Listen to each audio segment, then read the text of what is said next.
Hello, and welcome to Auntie Sandy's Storyland. Today's story is The Velveteen Rabbit, or How Toys Become Real by Marjorie Williams. There was once a Velveteen Rabbit, and in the beginning he was really splendid. He was fat and bunchy as a rabbit should be. His coat was spotted brown and white. He had real thread whiskers, and his ears were lined with pink satin. On Christmas morning, when he sat wedged in the top of the boy's stocking, with a sprig of holly between his paws, the effect was charming. There were other things in the stockings, nuts and oranges and a toy engine and chocolate almonds and a clockwork mouse, but the rabbit was quite the best of all. For at least 2 hours the boy loved him, and then aunts and uncles came to dinner, and there was a great rustling of tissue paper and unwrapping of parcels, and in the excitement of looking at all the new presents, the Velveteen Rabbit was forgotten. For a long time he lived in the toy cupboard on the nursery floor, and no one thought very much about him. He was naturally shy, and being only made of velveteen, some of the more expensive toys quite snubbed him. The mechanical toys were very superior, and looked down upon everyone else. They were full of modern ideas, and pretended they were real. The model boat, who had lived through 2 seasons and lost most of his paint, caught the tone from them, and never missed an opportunity of referring to his rigging in technical terms. The rabbit could not claim to be a model of anything, for he did not know that real rabbits existed. He thought that they were all stuffed with sawdust like himself, and he understood that sawdust was quite out of date and should never be mentioned in modern circles. Even Timothy, the jointed wooden lion, who was made by the disabled soldiers and should have had broader views, put on airs and pretended he was connected with government. Between them all, the poor little rabbit was made to feel himself very insignificant and commonplace, and the only person who was kind to him at all was the Skin Horse. The Skin Horse had lived longer in the nursery than any of the others. He was so old that his brown coat was bald in patches, showed the seams underneath, and most of the hairs in his tail had been pulled out to string bead necklaces. He was wise, for he had seen a long succession of mechanical toys arrive to boast and swagger, and by the by break their mainsprings and pass away, and he knew that they were only toys and would never turn into anything else. For the nursery magic is very strange and wonderful, and only those playthings that are old and wise and experienced like Skin Horse understand all about it. "What is real?" asked the rabbit one day, when they were lying side by side near the nursery fender, before Nana came to tidy the room. "Does it mean having things that buzz inside you, and a stick-out handle?" "Real isn't how you are made," said the Skin Horse. "It's a thing that happens to you. When a child loves you for a long, long time, not just to play with, but really loves you, then you become real." "Does it hurt?" asked the rabbit. "Sometimes," said the Skin Horse, for he was always truthful. "When you are real, you don't mind being hurt." "Does it happen all at once, like being wound up?" he asked, "or bit by bit?" "It doesn't happen all at once," said the Skin Horse. "You become. It takes a long time. That's why it doesn't often happen to people who break easily or have sharp edges or who have to be carefully kept. Generally, by the time you are real, most of your hair has been loved off and your eyes drop out and you get loose in the joints and very shabby. But these things don't matter at all, because once you are real, you can't be ugly except to people who don't understand." "I suppose you are real," said the rabbit, and then he wished he had not said it, for he thought the Skin Horse might be sensitive, but the Skin Horse only smiled. "The boy's uncle made me real," he said. "That was a great many years ago. But once you are real, you can't become unreal again. It lasts for always." The rabbit sighed. He thought it would be a long time before the magic called real happened to him. He longed to become real, to know what it felt like, and yet the idea of growing shabby and losing his eyes and whiskers was rather sad. He wished that he could become it without these uncomfortable things happening to him. There was a person called Nana who ruled the nursery. Sometimes she took no notice of the playthings lying about, and sometimes, for no reason whatever, she went swooping about like a great wind and hustled them away in cupboards. She called this tidying up. And the playthings all hated it, especially the tin ones. The rabbit didn't mind so much, for whenever he was thrown, he came down soft. One evening when the boy was going to bed, he couldn't find the china dog that always slept with him. Nana was in a hurry, and it was too much trouble to hunt for china dogs at bedtime, so she simply looked about her, and seeing the toy cupboard door open, she made a swoop. "Here," she said, "take your old bunny. He'll do to sleep with you." And she dragged the rabbit out by one ear and put him in the boy's arms. That night, and for many nights after, the Velveteen Rabbit slept in the boy's bed. At first he found it rather uncomfortable, for the boy hugged him very tight, and sometimes he rolled over on him, and sometimes he pushed him so far under the pillow that the rabbit could scarcely breathe. And he missed, too, those long moonlit hours in the nursery, when all the house was silent, and his talks with the skin horse. But very soon he grew to like it, for the boy used to talk to him and made nice tunnels for him under the bedclothes that he said were like the burrows real rabbits lived in. And they had splendid games together in whispers, when Nana had gone away to her supper and left the nightlight burning on the mantelpiece. And when the boy dropped off to sleep, the rabbit would snuggle down under his little warm chin and dream, with the boy's hands clasped close around him all night long. And so time went on, and the little rabbit was very happy. So happy that he never noticed how his beautiful velveteen fur was getting shabbier and shabbier, and his tail was becoming unsewn, and all the pink rubbed off his nose where the boy had kissed him. Springtime came, and they had long days in the garden. Wherever the boy went, the rabbit went too.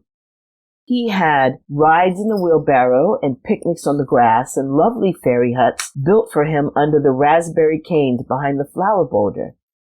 And once when the boy was called away suddenly to go out to tea, the rabbit was left out on the lawn until long after dusk, and Nana had to come and look for him with a candle because the boy couldn't go to sleep unless he was there. He was wet through with dew and quite earthy from diving into the burrows the boy had made for him in the flower bed, and Nana grumbled as she rubbed him off with a corner of her apron. "You must have your old bunny," she said. "Fancy all that fuss for a toy." The boy sat up in the bed and stretched out his hands. "Give me my bunny," he said. "You mustn't say that. He isn't a toy. He's real."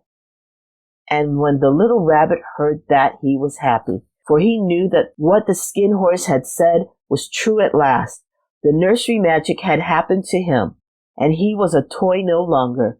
He was real. The boy himself had said it. That night, he was almost too happy to sleep, and so much love stirred in his little sawdust heart that it almost burst, and into his boot-button eyes that had long ago lost their polish, there came a look of wisdom and beauty, so that even Nana noticed it the next morning, when she picked him up and said, "I declare if that old bunny hasn't got quite a knowing expression." That was a wonderful summer. Near the house where they lived, there was a wood, and in the long June evenings the boy liked to go there after tea to play. He took the Velveteen Rabbit with him, and before he wandered off to pick flowers or play at brigands among the trees, he always made the rabbit a little nest somewhere among the bracken, where he would be quite cozy, for he was a kind-hearted little boy, and he liked Bunny to be comfortable. One evening, while the rabbit was lying there alone watching the ants that ran to and fro between his velvet paws in the grass, he saw two strange beings creep out of the tall bracken near him. They were rabbits like himself, but quite furry and brand new. They must have been very well made, for their seams didn't show at all, and they changed shape in a queer way when they moved. One minute they were long and thin, and the next minute they were fat and bunchy, instead of always staying the same like he did. Their feet patted softly on the ground, and they crept quite close to him, twitching their noses while the rabbit stared hard to see which side of the clockwork stuck out, for he knew that people who jump generally have something to wind them up, but he couldn't see it. They were evidently a new kind of rabbit altogether. They stared at him, and the little rabbit stared back, and all the time their noses twitched. "Why don't you get up and play with us?" one of them asked. "I don't feel like it," said the rabbit, for he didn't want to explain that he had no clockwork. "Oh," said the furry rabbit, "it's as easy as anything." And he gave a big hop sideways and stood on his hind legs. "I don't believe you can," he said. "I can," said the little rabbit. "I can jump higher than anything." He meant when the boy threw him, but of course he didn't want to say so. "Can you hop on your hind legs?" asked the furry rabbit. That was a dreadful question, for the Velveteen Rabbit had no legs at all. The back of him was made all in one piece, like a pincushion. He sat still in the bracken and hoped that the other rabbits wouldn't notice. "I don't want to," he said again, but the wild rabbits have very sharp eyes, and this one stretched out his neck and looked. "He hasn't got any hind legs," he called out. "Fancy a rabbit without any hind legs," and he began to laugh. "I have," cried the little rabbit. "I have got hind legs. I'm sitting on them." "Then stretch them out and show me, like this," said the wild rabbit, and he began to whirl around and dance until the little rabbit got quite dizzy. "I don't like dancing," he said. "I rather sit still." But all the while he was longing to dance, for a funny new tickly feeling ran through him, and he felt he would give anything in the world to be able to jump about like these rabbits did. The strange rabbit stopped dancing and came quite close. He came so close this time that his long whiskers brushed the Velveteen Rabbit's ear, and then he wrinkled his nose suddenly and flattened his ears and jumped backwards. "He doesn't smell right," he exclaimed. "He isn't a rabbit at all. He isn't real." "I am real," said the little rabbit. "I am real. The boy said so." And he nearly began to cry. Just then there was a sound of footsteps, and the boy ran past near them, and with a stamp of feet and a flash of white tails, the two strange rabbits disappeared.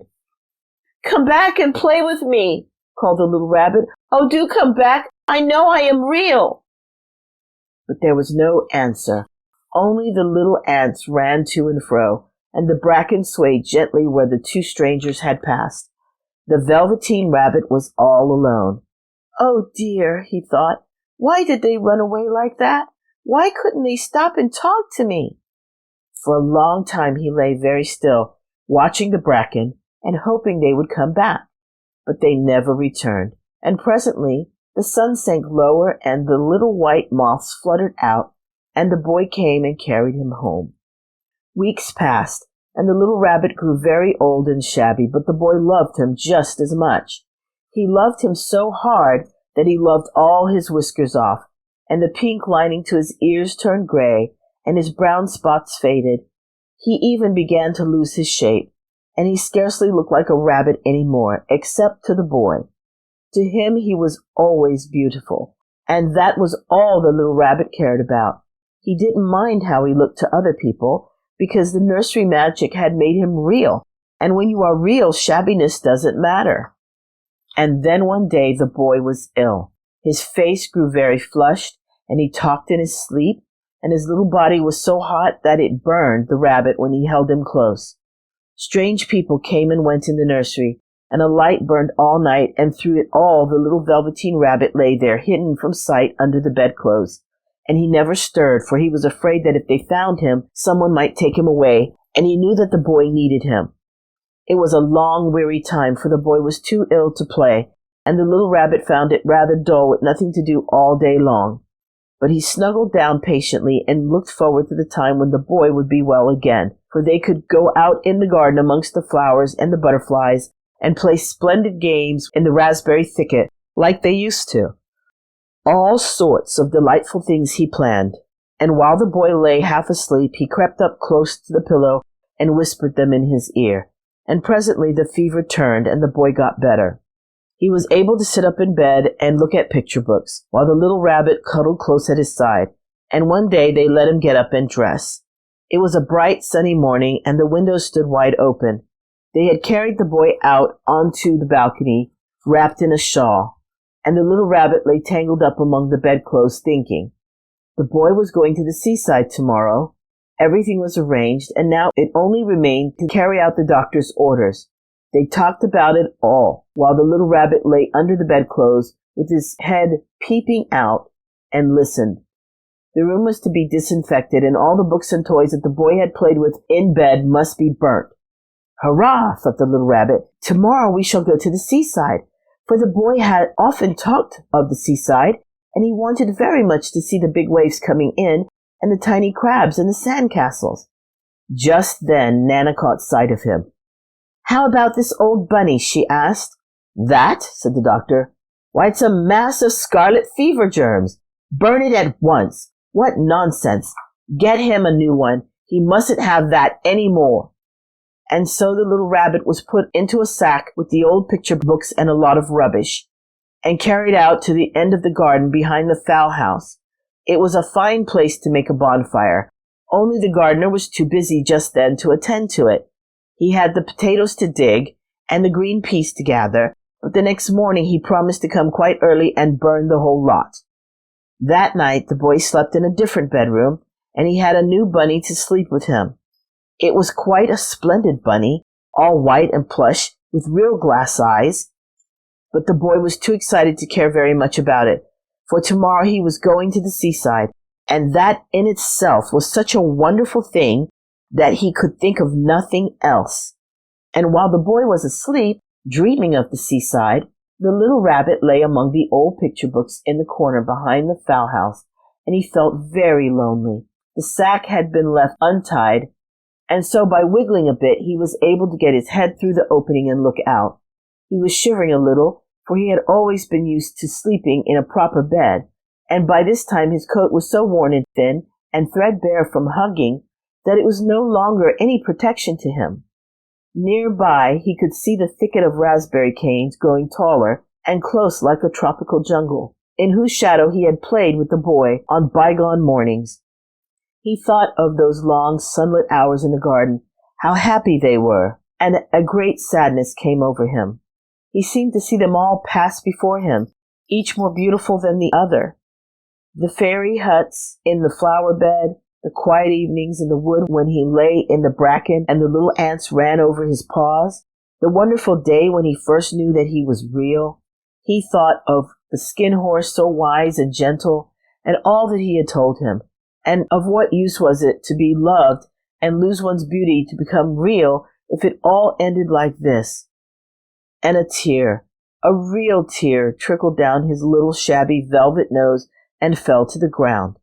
And then a strange thing happened, for where the tear had fallen, a flower grew out of the ground, a mysterious flower not at all like any that grew in the garden. It had slender leaves, the color of emeralds, and in the center of the leaves a blossom like a golden cup.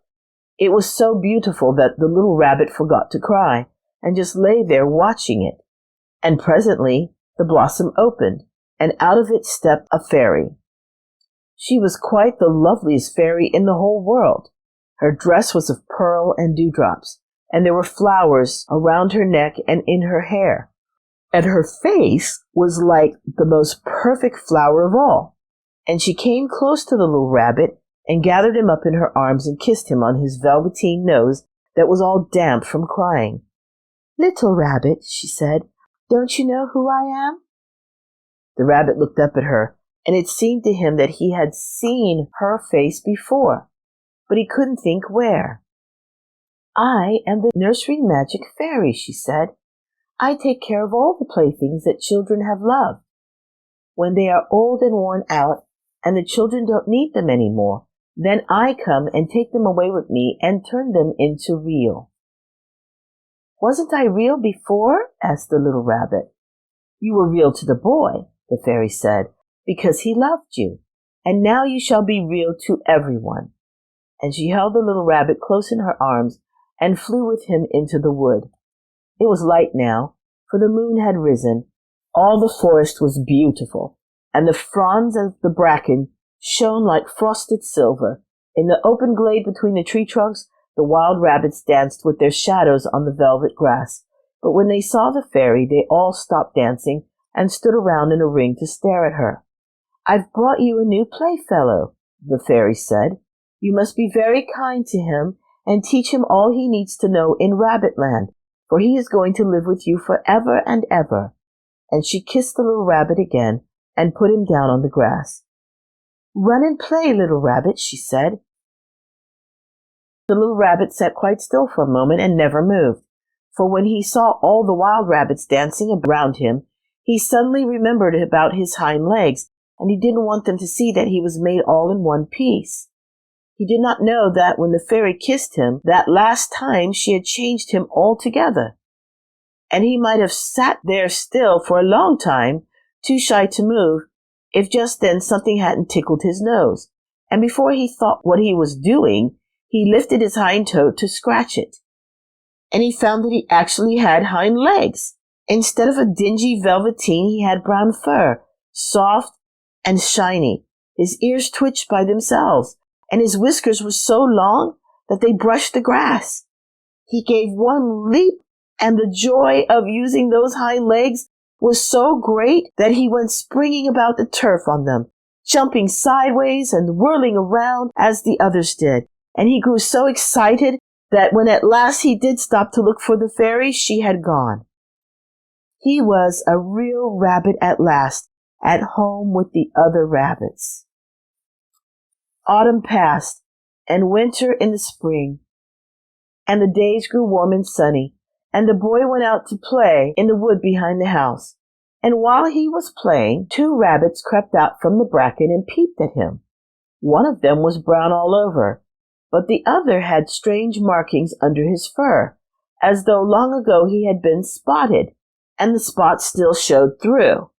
And about his little soft nose and his round black eyes there was something familiar, so that the boy thought to himself, "Why, he looks like my old bunny that was lost when I had scarlet fever." But he never knew that it really was his own bunny, come back to look at the child who had first helped him to be real. That is the end of our story for today. Thank you so much for tuning in.